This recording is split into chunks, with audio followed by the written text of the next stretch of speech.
that what that means? Is that right? We'll make sure we're on the same page there.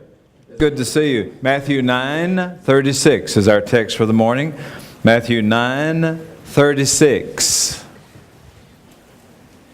It's always good to be back at BBC. I love what you're doing. I love what we're hearing about your campus. Mercy sakes, God is at work among you. Enjoy your worship. That's good. It's good stuff. We're going to read a more of a text than just 36, because a text taken out of context is a pretext. So always put your Bible verses in the text. It goes in a context. Make sure everybody understands what you're doing. That is our custom at Second when we read a lengthy passage. Out of respect to God, whose word we read, we stand. Would you please stand? Now I'm going to start at verse 35. Matthew chapter 9, verse 35.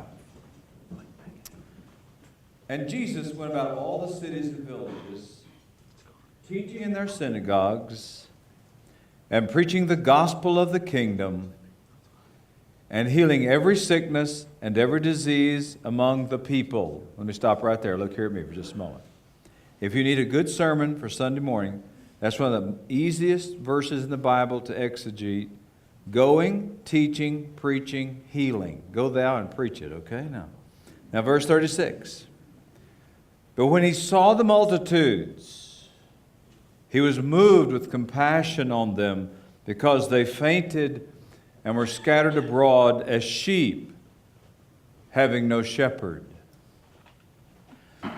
Then saith he unto his disciples, the harvest truly is plenteous, but the laborers are few. Pray ye therefore the Lord of the harvest, that he will send forth laborers into his harvest. Now once again, the text for the morning, verse 36. When he saw the multitude, he was moved with compassion on them, because they fainted and were scattered abroad as sheep, having no shepherd. You may be seated. A major emphasis for your school these days is training shepherds.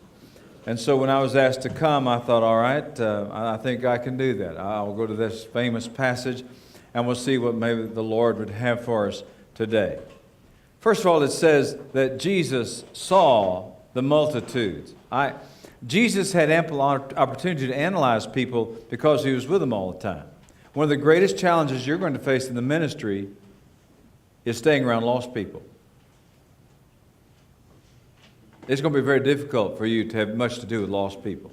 Have really good friends that are lost people. Have lost people in your home. It's going to be an ongoing challenge for you.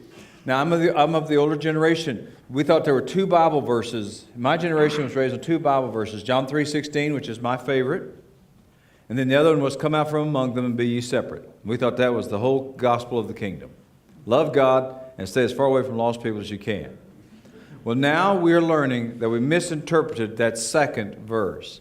Our master was right out among scattered sheep. By the way, you don't have to be a Rhodes Scholar or a graduate of BBC to know this. If the sheep are scattered, we have to scatter to find them. The days of just inviting them to come to us probably are over.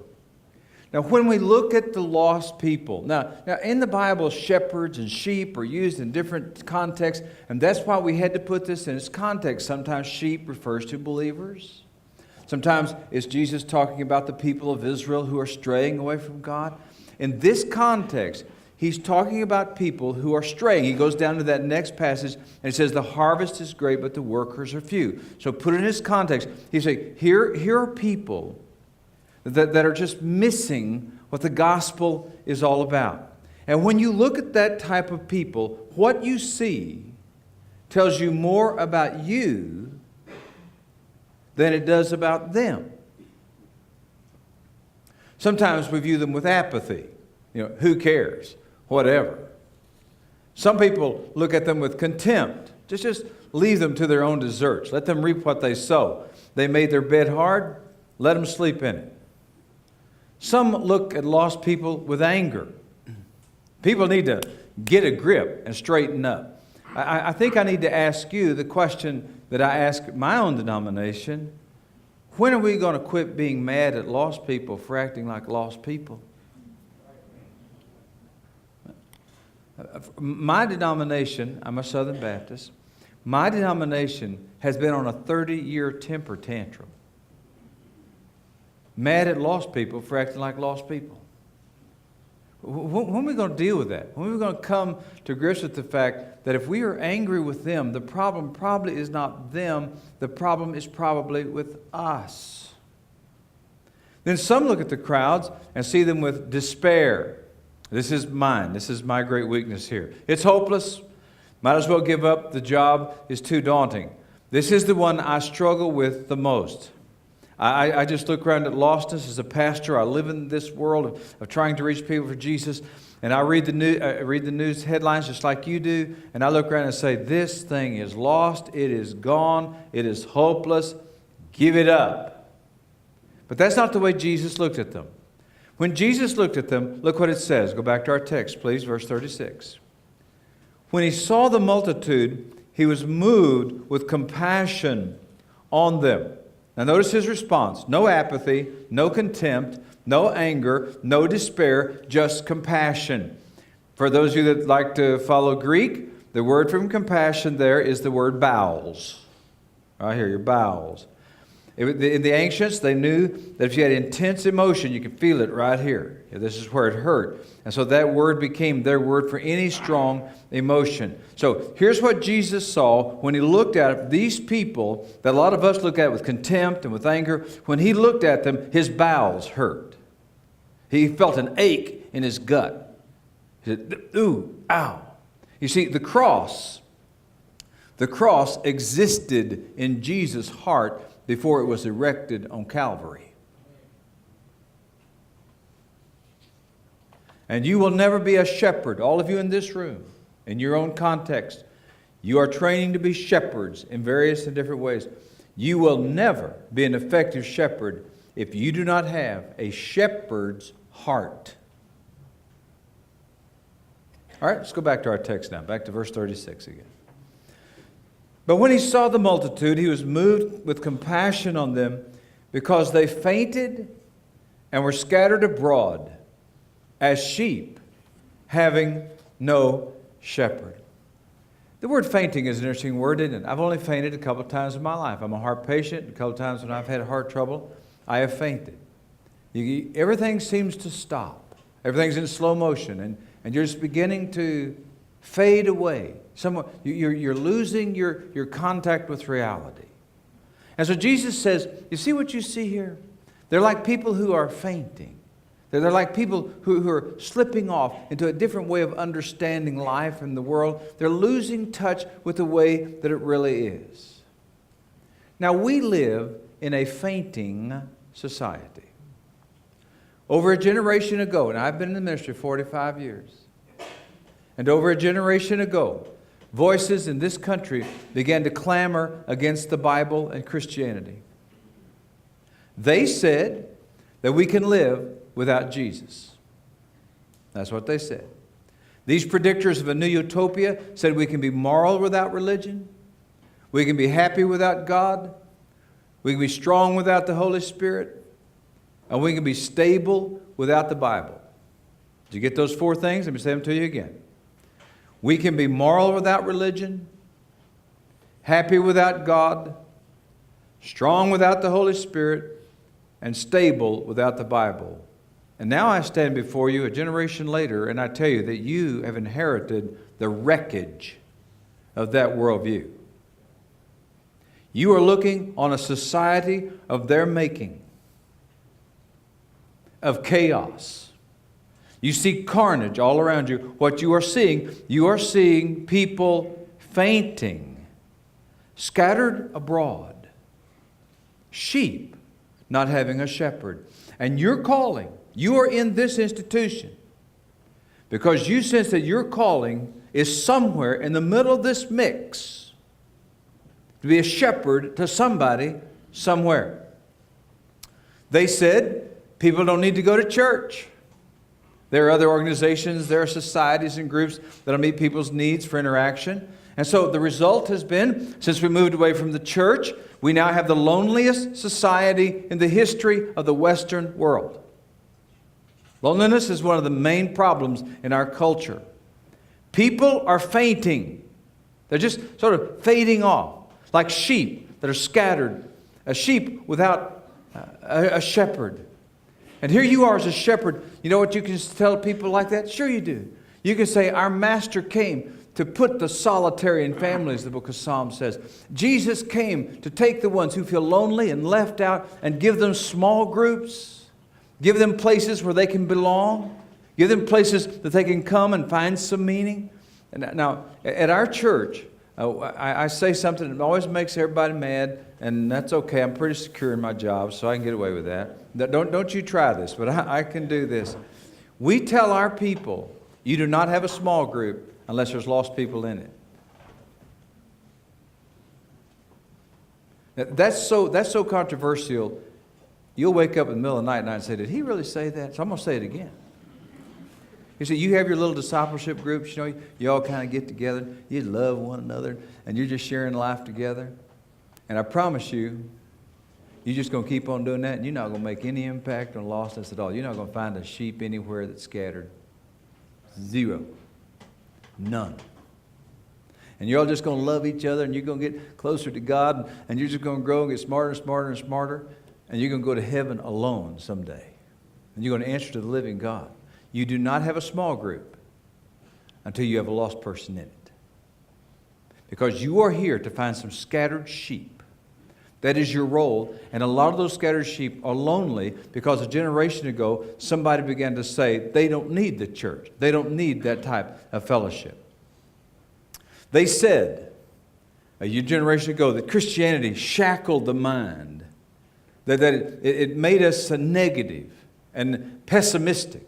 So they promoted intellectual license as the road to greater optimism.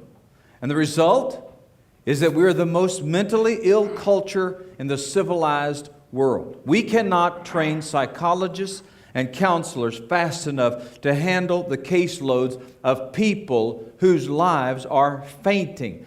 I am now on my third paid part-time counselor at Second Baptist Church. We cannot keep up, and we see nothing for the future but more and more and more of a need. Lives are collapsing. Lives are falling apart. What is the problem? They are like sheep scattered abroad, not having a shepherd. They need somebody to come alongside them and help them. I battled depression for 35 years. Count them, 35 years. The greatest regret of my life is that my children grew up with a depressed father. I actually thought it was spiritual. I thought I was like Jeremiah, the weeping prophet. I actually thought it was a good thing, me moping around all the time. But a Christian brother took me under his wing, and he rescued me. He rescued me. And there are people all around us. Depression is the number one mental illness in America today. Who can help those people?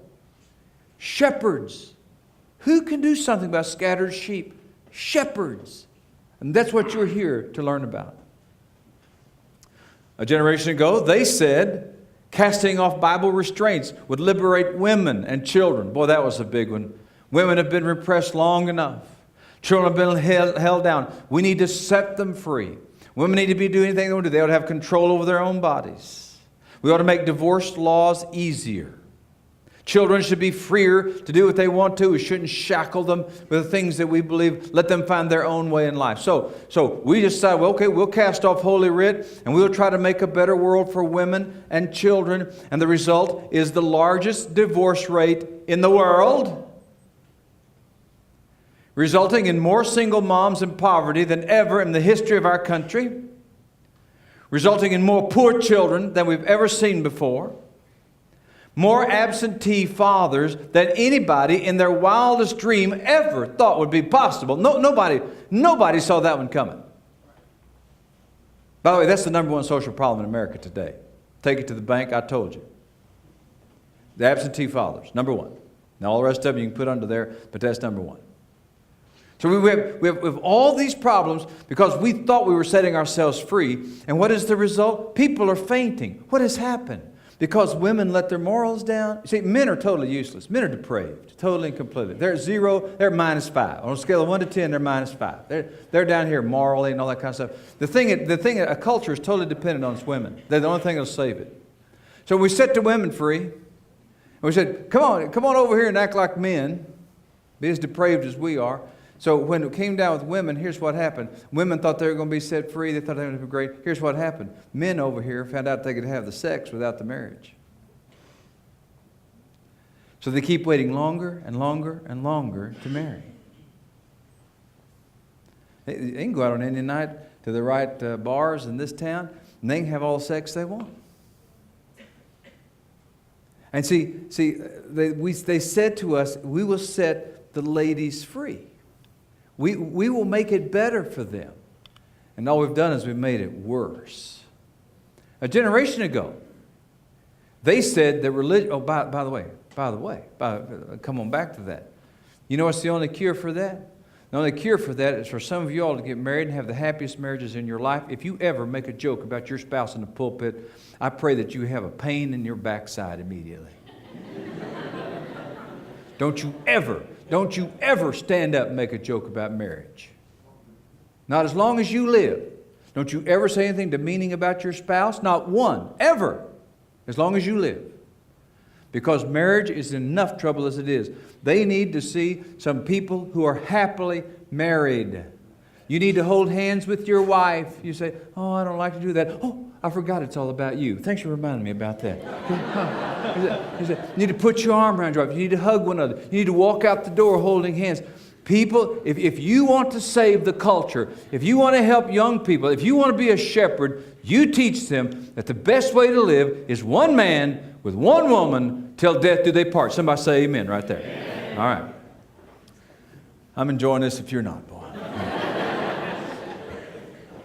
One generation ago, they said that religion was an opiate, a drug for the weak. Ted Turner says, Christianity is a religion for losers.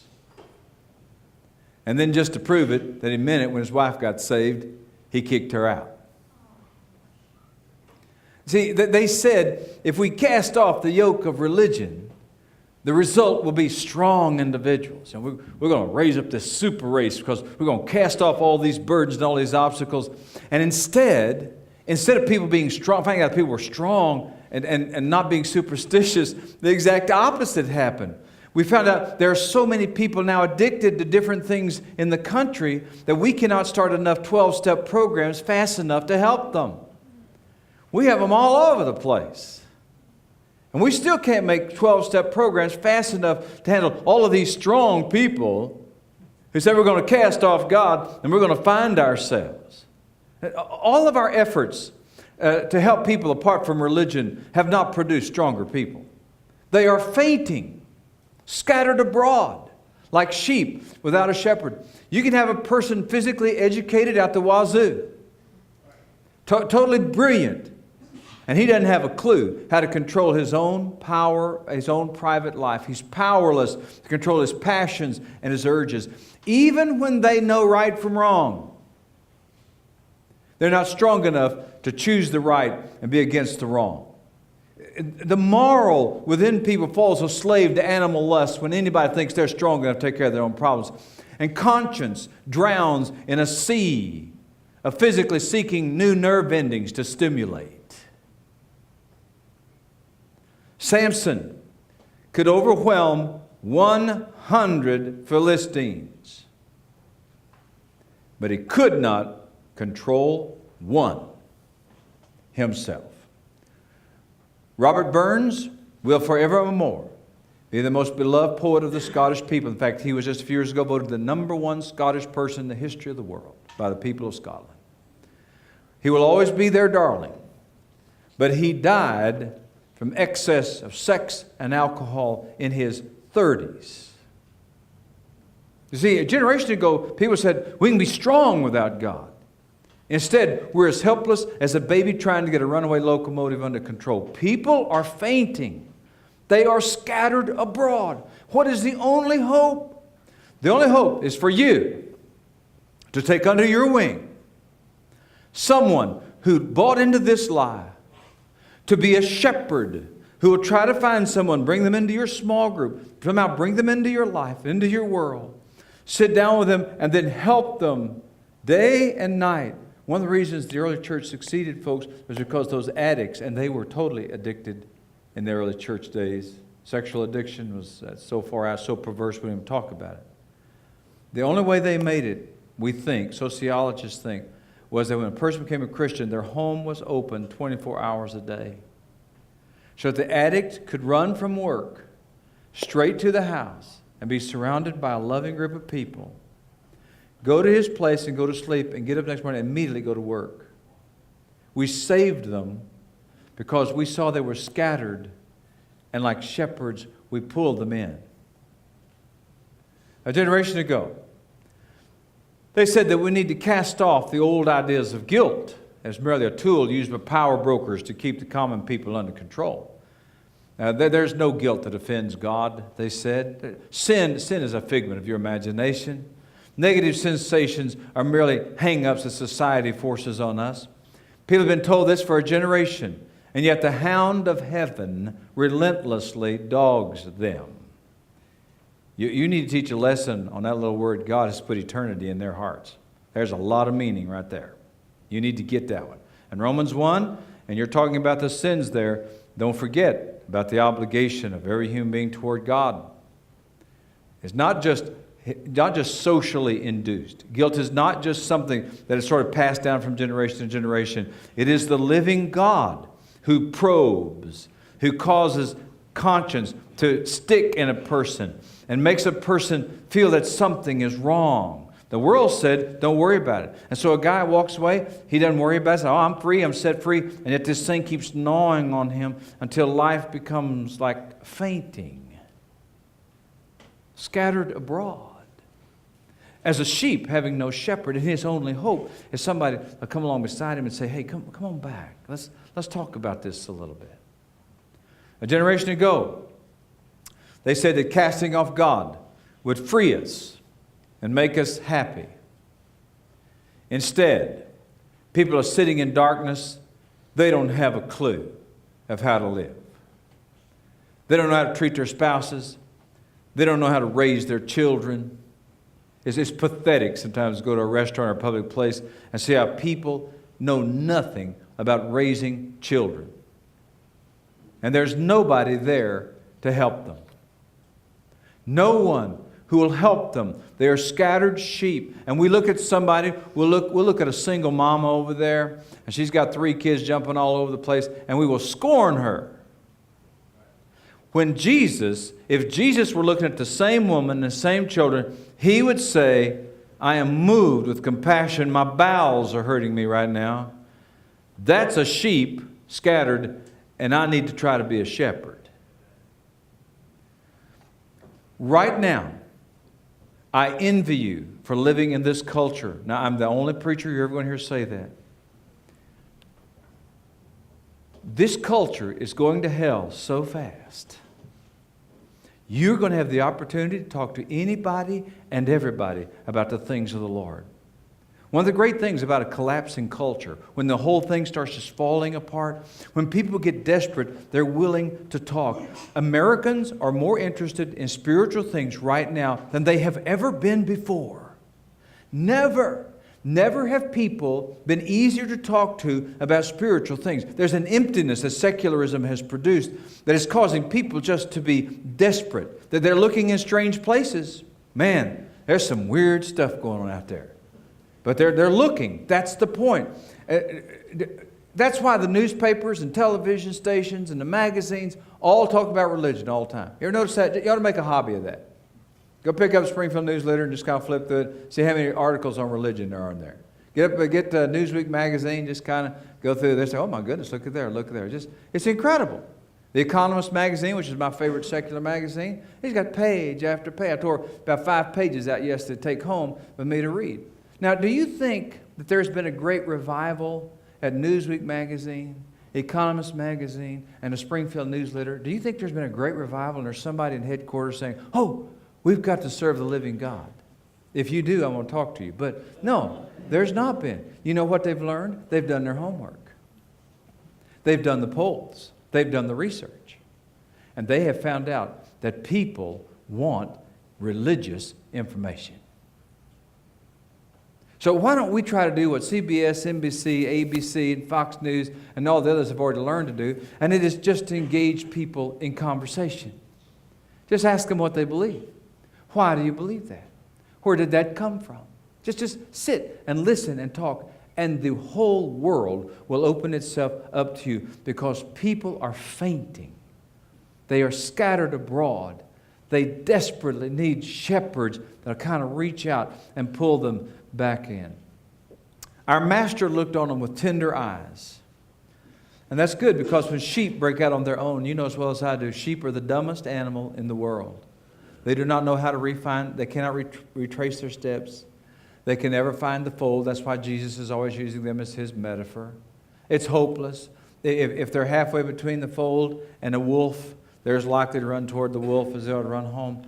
He couldn't have picked a better metaphor of people who are just totally hopeless, and they're all around you. Everywhere you look, every restaurant you go to, every store you shop in, everything that you do, everywhere you are, there are people who are fainting, scattered abroad. And for just a brief moment, God lets you as a shepherd come into their life and try to pull them back. You're not going to pull them all the way back in one experience. You're not going to do that. But you're going to touch them, and then somebody else will touch them, and somebody else will touch them. It is their only hope. I pray that God will bless you as you are trained to be shepherds.